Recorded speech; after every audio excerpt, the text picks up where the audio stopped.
As thousands of Australian investors have discovered, ploughing your savings into timber plantations has proven to be a very bad tax refuge. Ironically, those same plantations have turned out to be an alternative refuge for koalas, driven from their dwindling natural habitat. But it's turning out to be a temporary and dangerous home, as the koalas often suffer serious injury and even death when the timber is harvested. Greg Hoy reports, but first a warning: this report contains some disturbing images.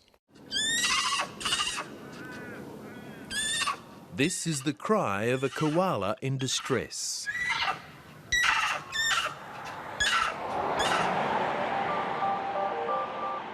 To understand why he and those like him are in distress, 7:30 took a revealing journey across southwest Victoria and into South Australia.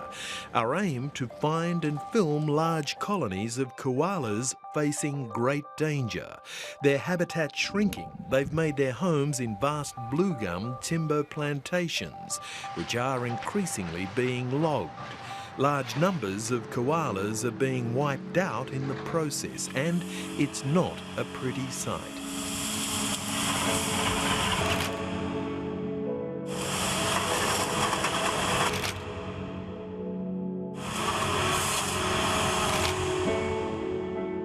We create a big brouhaha when we see it happening to cattle in a slaughterhouse over in Indonesia or somewhere like that. But this is happening in our own backyards with a much bigger impact. This is an international icon that we're treating with so much disrespect and disdain. It was workers with logging and timber companies worried by what they'd witnessed who blew the whistle, anonymously, for fear of losing their jobs. The koalas that were hurt in the process, what happened to them? Well, most of them just stayed out there. How often would it happen? It's like a daily thing. Sometimes a couple every hour, sometimes just one a day. You'd normally come across them on the ground, already dead or pretty badly injured. You'd only get a call for an injured koala if one of the guys on site didn't think it was right. What would they say about the koalas? That it wasn't happening. We weren't dropping any, or they weren't there. They're there all right, and the casualty rate has been horrendous. Across the centre and southwest of Victoria and in South Australia, we visited many volunteer animal refuges struggling without help from industry or government to cope with casualties. Broken limbs, impact wounds, broken backs, severed arm, dead mothers with joeys that are still alive, trying to survive. I had one 500-gram joey, so I'm looking about this big, that had 2 healed broken arms. And so we can only assume from that the mother had been dropped previous to this incident, and she had no obvious breaks, but her intestines were just pulp. This is Jimmy. He was dropped in a plantation. One of the young blokes that worked on site actually rang me and I went and picked him up. He had a broken leg. He was lucky. His injury was fixable. Very rarely a company calls to get help for injured animals, as happened recently with wildlife rescuer Jill Rowley in Mount Gambier, South Australia. I am aware that in that particular location there was 21 koalas killed. 14 of those I actually personally had euthanised. In a recent plantation we got 28 out, and that includes some of them were dead and some of them were alive. There was an original estimate from one of the workers there that were probably over 50 in that plantation. We're not sure what's happened to them. I think 24 animals may have come in from this plantation, and it was a fairly small one. So looking at the hectares of plantation in Western Victoria and across into South Australia, I think we're facing a crisis with these guys. It's a huge issue. That's why Australians should care. There's going to be a lot of koalas killed. Well, we know that there's one little creature up here and another one just over there. The question is, how many more are there around here? Well, according to the industry's own guesstimate, there are some 8,000 koalas within a 20-kilometre radius of this plantation. Now, this plantation's proprietor is the American-owned Australian Bluegum Plantations, which claims that it's seen no incidents of koala deaths or injuries, but others beg to differ. It's garbage. We know it's happening. We've had animals from their plantations. We know it's happening. It's denial. That's all it is. It is happening. And why they continue to say it's not really just makes them look worse, I believe. Australian blue gum plantations would not be interviewed.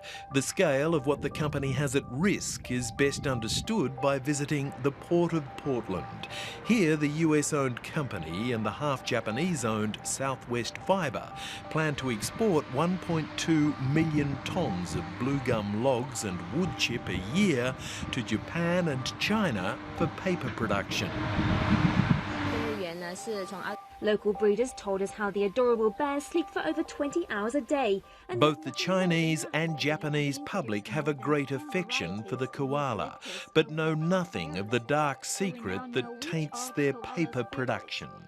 If this gets too public, there's a lot of fear with the logging companies around that if we talk too much about what's happening with the koalas, that the industry will be brought to a standstill. We're talking money. They make big money out of this. What's a dead koala? No one from industry would be interviewed for this program, leaving that to the Victorian Department of Environment and Primary Industry. We provide the overarching guidelines about how animals, or koalas, are supposed to be handled. So do you actually run checks?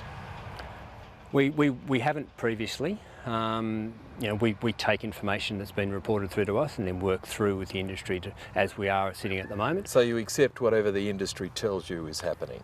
No, look, we do some on-ground assessments with industry. So it's hand in hand, so we're certainly working with industry for them to be able to achieve a better outcome than what has certainly happened in the past. So no random checks? No random checks.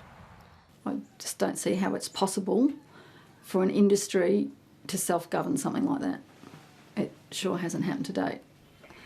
Obviously, an industry does not want to be exposed for doing the wrong thing.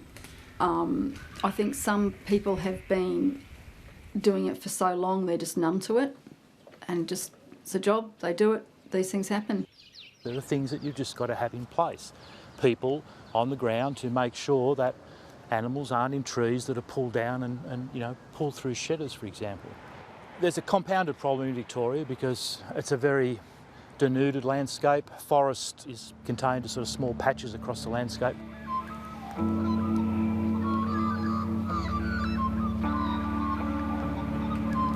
In the morning mist of Mount Eccles National Park, this should be a happy ending. A koala captured in a log plantation in poor health is released into a small pocket of manna gum. His future, however, looks bleak. The food here is scarce, the competition fierce. Relocated koalas tend to pine for home. The familiar scent of big plantations in the distance will be hard to resist. This could well prove a fatal attraction. There simply isn't anywhere else. And this is the nearest habitat, and pretty much the only habitat, and which is under stress from a population that already exists here. So what chance would you give this koala? I really don't know. Greg Hoy reporting.